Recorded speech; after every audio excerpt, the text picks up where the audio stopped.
Hi everybody, this is Father Warner D'Souza. Our text today is taken from Mark chapter 6 verses 14 to 29.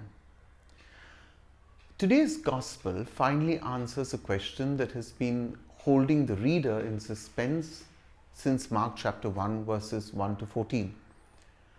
Mark, who had hinted at the political arrest of St. John the Baptist earlier, saved the full report until chapter 6.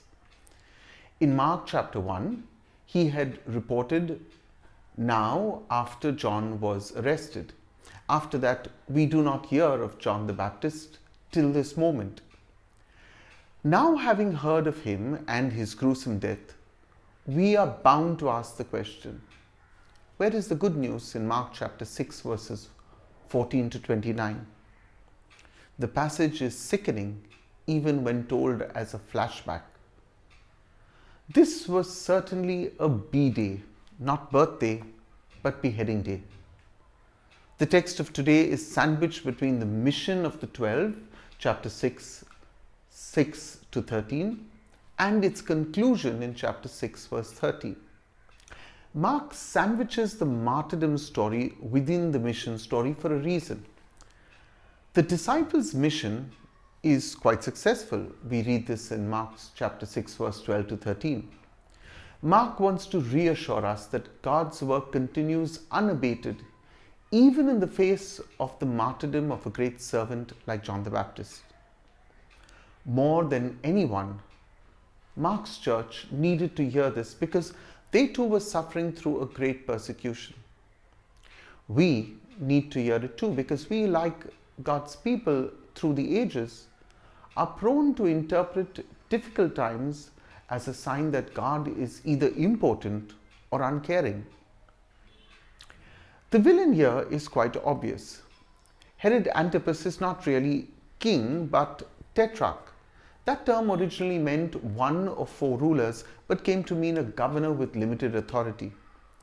Herod Antipas ruled over Galilee and Perea. We know this when we read Matthew chapter 14 verses 1, also in Luke chapter 9 verse 7. He had a brother called Archelaus who ruled over Judea and Samaria, and he had a half-brother, Philip, who ruled over Gentile territories on the far side of the Jordan River and northeast of Galilee. Herod Antipas really ruled at Rome's pleasure and was subject to Rome's guidance. He reigned from 4 BC but was finally deposed and sent into exile in 36 AD. Herod's 40-year reign came to an end not long after his involvement in the deaths of John and Jesus. Most people like Herod think they can mess around with people's lives till they meet their Waterloo. Herod, who thought he was invincible, met his. The reason given by Mark for John the Baptist's killing differs considerably from that of the Jewish historian Josephus. According to the latter, Herod was alarmed at John's popularity and feared a rebellion if he were not stopped. Herod decided, therefore, that it would be much better to strike first and be rid of him before his work led to an uprising. Now, what Herod was hearing about Jesus disturbed him. Once again, his fears got the better of him. In less than 2 years, he was to be complicit in the death of Jesus. When Pilate tried to evade responsibility for the execution of Jesus, he sent him to Herod, the ruler of Galilee, to try him. The Gospel of today also tells us that Herod made an unwise promise and his pride would not let him back down.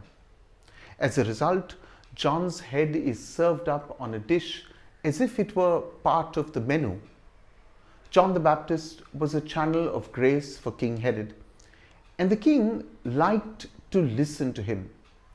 But the people around Herod and his own unruly appetites got in the way.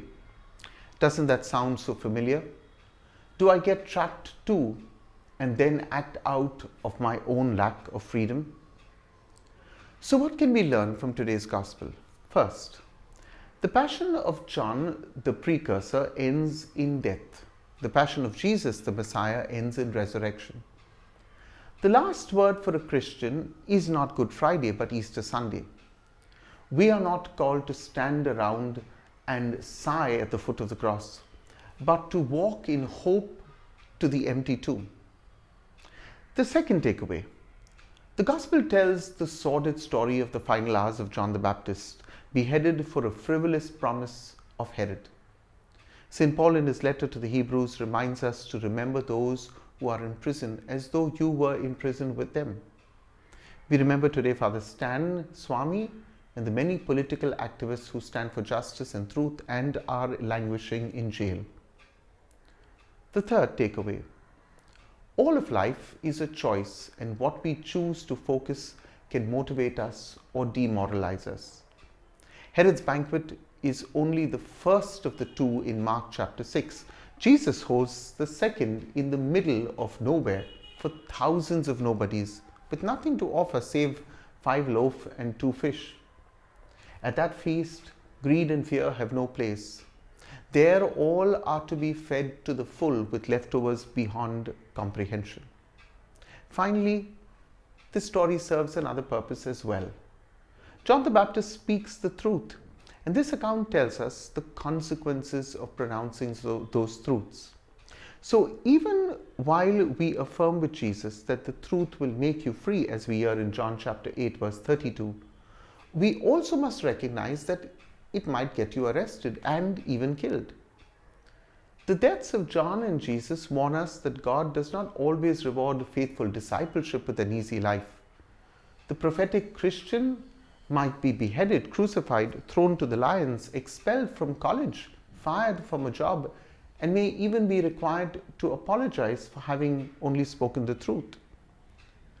The truth teller's road is narrow and filled with potholes. We should not expect applause for preaching prophetically. God bless you, and I do hope you share this reflection with your friends.